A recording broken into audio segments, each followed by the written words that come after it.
HCA టికెట్ల వ్యవహారంలో arrest అయిన అధ్యక్షుడు జగన్మోహన్ రెడ్డికి మల్కాజ్గిరి కోర్టు 12 రోజుల రిమాండ్ విధించింది. ఈ నెల 22వ తేదీ వరకు ఆయన చంచల్గూడ జైల్లో ఉండనున్నారు. ఇటు సిఐడి దర్యాప్తు వేగంగా కొనసాగుతోంది.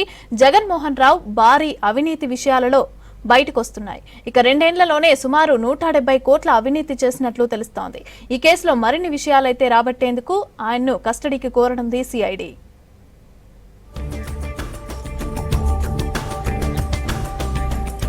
హైదరాబాద్ క్రికెట్ అసోసియేషన్ టికెట్ల వ్యవహారంలో సిఐడి విచారణ కొనసాగుతోంది. హెచ్సీఏ అధ్యక్షుడు Jaganmohan Rao, treasurer Srinivasarao, CEO Sunil, general secretary Rajender Yadav, అతని భార్య కవితను అరెస్టు చేసిన సిఐడి మల్కాజిగిరి కోర్టులో ప్రొడ్యూస్ చేశారు. మధ్యాహ్నం గాంధీ ఆసుపత్రిలో వైద్య పరీక్షలు చేసిన అధికారులు ఆ తర్వాత న్యాయమూర్తి ఎదుట హాజరుపరిచారు.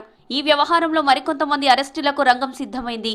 ఇప్పటికే 5గురిని కస్టడీలోకి తీసుకుని ప్రశ్నిస్తున్నారు. ఎలాంటి నోటీసులు ఇవ్వకుండా అరెస్టు చేశారని జగన్మోహన్ రావు తరపు లాయర్లు వాదించారు.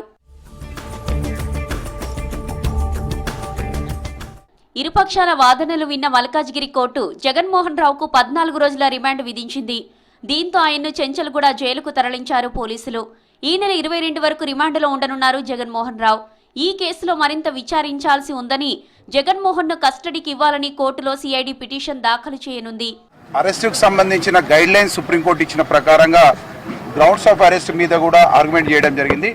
దానికి సంబంధించిన గ్రౌండ్స్ ఆఫ్ అరెస్ట్ ఎక్కడ కూడా అక్యూజ్డ్కు ఇవ్వలేదు అని ఆర్గ్యుమెంట్ చేయడం జరిగింది. అదేవిధంగా ఎక్కడ కూడా ఈ మిస్అప్రోప్రియేషన్ ఫండ్స్ అన్నది విషయంలో ఎక్కడ కూడా ఆధారాలు లేవని చెప్పడం జరిగింది. అదేవిధంగా ఏ ఒక్క ఆధారం కూడా ఆ ఫండ్స్ నుండి వీళ్ళకి వచ్చినట్టు కానీ వాళ్ళు వాడుకున్నట్టు కానీ ఎక్కడ లేదని కూడా కోర్టుకు ముందు మేము చెప్పడం జరిగింది. ఉప్పల్ స్టేడియం కేంద్రంగా ఈ ఏడాది మార్చిలో ఐపీఎల్ సందర్భంగా HCA IPL franchise Sunrisers Hyderabad మధ్య తలెత్తిన టికెట్ల వివాదం విజిలెన్స్ అండ్ ఎన్ఫోర్స్మెంట్ ఎంక్వైరీకి సీఎం రేవంత్ రెడ్డి ఆదేశాలు జారీ చేశారు.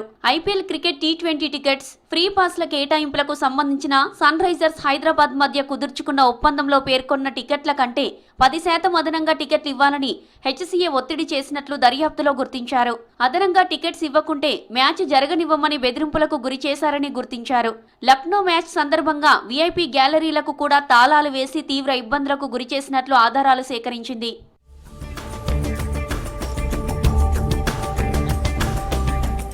గౌలిపుర క్రికెట్ క్లబ్ ప్రెసిడెంట్ మాజీ మంత్రి కృష్ణా యాదవ్ సంతకం ఫోర్జరీ చేశారని తేల్చారు.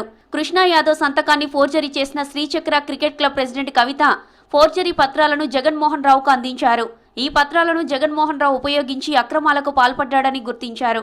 నిధుల దుర్వినియోగం జరిగిందని తెలంగాణ క్రికెట్ అసోసియేషన్ అధ్యక్షుడు గురువారెడ్డి సిఐడికి ఫిర్యాదు చేయడంతో అధికారులు దర్యాప్తు చేపట్టారు. విచారణలో అక్రమాలు జరిగినట్లు గుర్తించారు.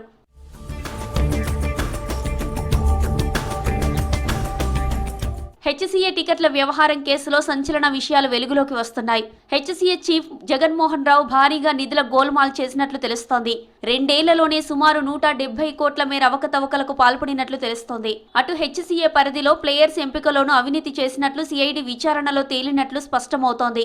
ఆటగాళ్ల తల్లిదండ్రుల నుంచి పెద్ద ఎత్తున హెచ్సీఏ సభ్యులు డబ్బులు వసూలు చేసినట్లు సిఐడి అధికారులు గుర్తించినట్లు తెలుస్తోంది.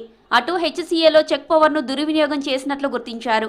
అటు బీసీసీఐ ద్వారా హెచ్సీఏకు వచ్చిన నిధుల్లోనూ గోల్మాల్ జరిగినట్లు సిఐడి గుర్తించింది.